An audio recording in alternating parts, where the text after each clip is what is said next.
الشيطان الرجيم بسم الله الرحمن الرحيم الحمد لله رب العالمين والصلاة والسلام على سيدنا ونبينا أبو القاسم محمد وعلى الطيبين الطاهرين المعصومين.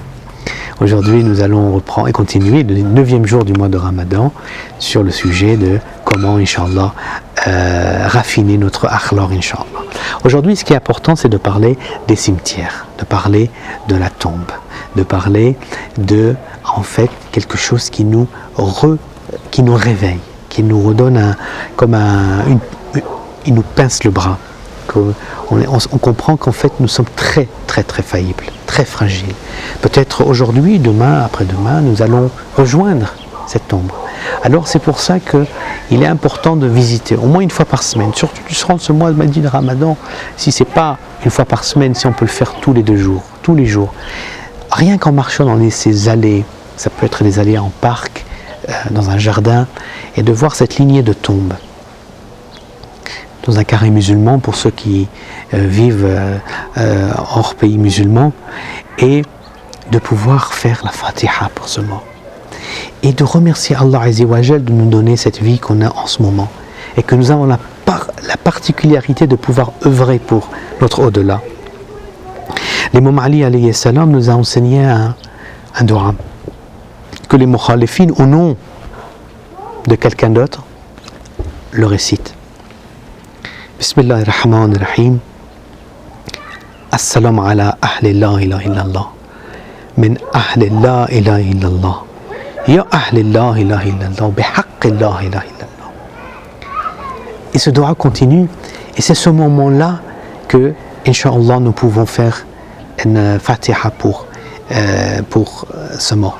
Il y a une chose qui est importante. Vous savez que si par exemple quelqu'un est martyr, est décédé, ou un croyant est décédé, le faire de demander dua à ce croyant qui est décédé. Vous savez que les martyrs sont vivants parmi nous, ils ne sont pas morts.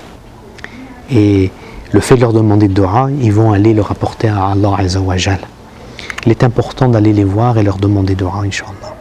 Et ce dua sera exaucé plus rapidement que ce que nous pouvons penser, parce qu'ils ont la capacité de voyager et de pouvoir apporter ce qu'on leur demande.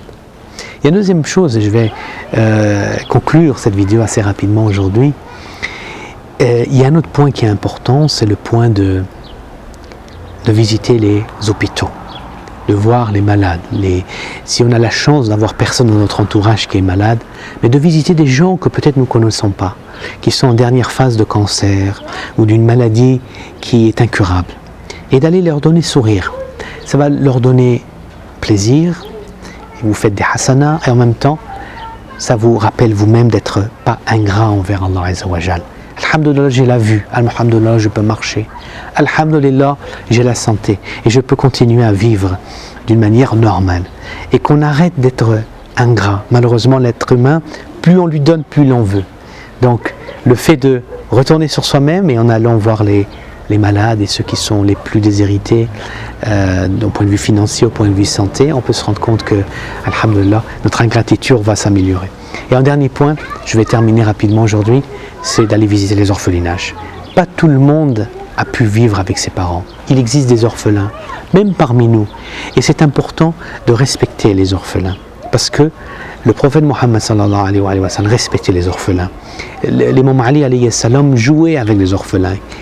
Il est important d'être avec eux, surtout en Irak, surtout au Liban, surtout en Iran, dans des pays où ils ont connu la guerre malheureusement, par des dictatures qui sont en ce moment en place chez eux. Mais le problème, c'est que nous n'avons pas encore beaucoup de gratitude envers Allah Azza wa Jal. Beaucoup ne parlent pas à leur mère, ne parlent pas à leur père, en disant « de toute façon ma mère elle est mécréante, de toute façon mon père est un alcoolique ». Subhanallah, vous savez l'important du niveau et de la position que vos parents ont devant Allah Azza wa Jal. Vous faites trembler le trône de Allah Azza wa Jal en manquant de respect à vos parents, même si c'est le pire des parents que vous puissiez trouver sur terre. Le respect des parents, c'est quelque chose de sacré. Alors, Inch'Allah, que nous puissions nous réveiller et continuer. Et tout ceci va former notre akhlaq sur du long terme, Inch'Allah. وآخر دعوانا والحمد لله رب العالمين وصلى الله على سيدنا ونبينا محمد وآل محمد اللهم صل على محمد وآل محمد.